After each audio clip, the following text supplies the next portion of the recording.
Deacon Jim Vargas joins us now to continue our discussion on homelessness in California. He's president and CEO of Father Joe's Villages. Deacon Jim, we just saw Roselle Rages' story that gave us insight on your ministry. How did it get started? Thanks, Montse, for having me. It's a pleasure to be with you. Well, it got started, as has been said, back in 1950. And it got started handing out peanut butter and jelly sandwiches. It was as simple as that. There was a need. People were suffering on the streets.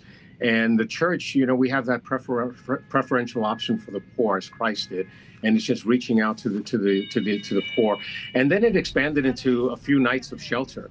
And you fast forward to the 1980s when someone by the name of Father Joe Carroll was assigned to this ministry, and he recognized that the services were all scattered amongst the community, and came to realize that in order to be most effective in helping these individuals, that we needed to have a one-stop shop. And that's what Father Joe's Villages is. But it isn't a cookie-cutter approach. It very much is very tailored to the unique circumstances of the individual, because everyone is at a different stage, I like to say, in their journey out of homelessness.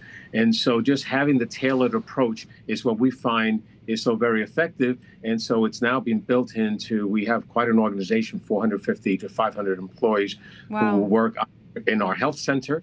And within the health center, we have a street health component, again, meeting people where they are on the streets, because we know that a third of them won't access medicine in a traditional way in brick and mortar. So going out to them, meeting them where they are, and ministering to their wounds, right, dispensing medication. That spirit of encounter. Absolutely. Exactly. And just psychiatry. We've added psychiatry. We know about a third to 40% of the individuals on the street have some level of mental health challenges, have substance use disorder. So we work with medication-assisted treatment, Suboxone, to try to wean them off of these substances as well. The street health team is so compassionate about what they do. And then we have our dental clinic, and this is all within our health center. Then we care for our kids. You know, the kids who come to us are academically, emotionally, socially delayed. And if we don't break that, we don't mitigate those circumstances, they're going to be the future adults. So we work with our children.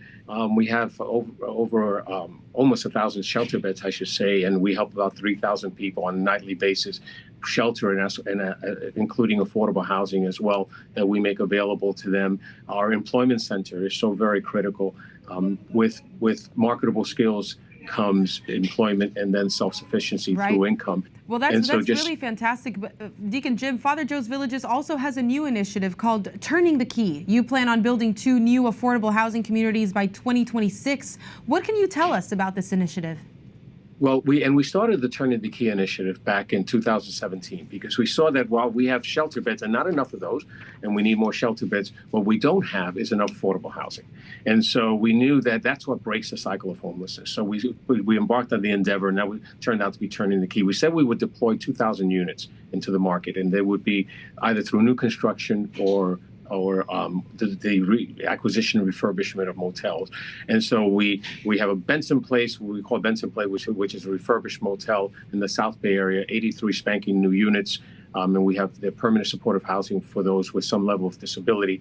And then we have St. Teresa of Calcutta Villa, which you have featured, which is 407 units, right? That's new construction, and it has 270 permanent supportive housing units there as well. And to your point, then, Montse, we're not stopping there. I mean, that's about 500 units thereabouts, but we have a commitment to build a lot more because a lot more are necessary. So we have 3 different facilities at this point in time that we have on which to break ground either later this year or the beginning of next year. Each of them will have about 100 units. Wow. And they'll be in various locations.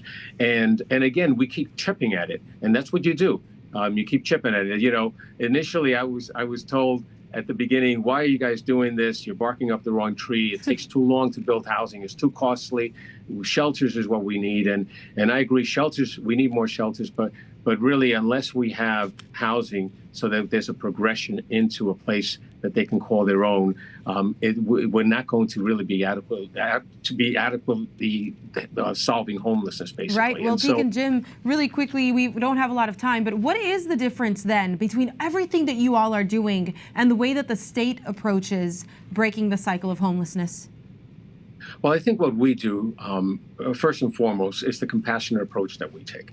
We see the dignity of every individual as being made in God's image, right?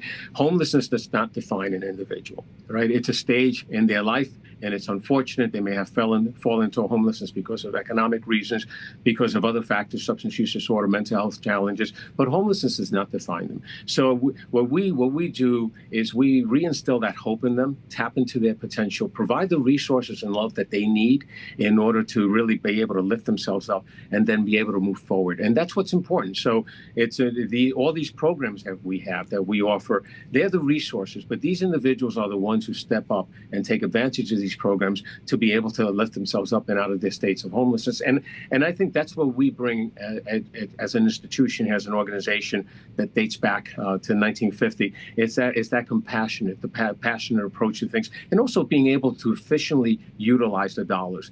If we want to make sure that we're good stewards of the funds that are entrusted to us, so that if we see that something's not working, then we repurpose those dollars and those programs in order to be most effective in the lives of these individuals and utilize the dollars as efficiently as possible. Well, they're certainly relying on you to keep doing this great work. Thank you so much, Deacon Jim.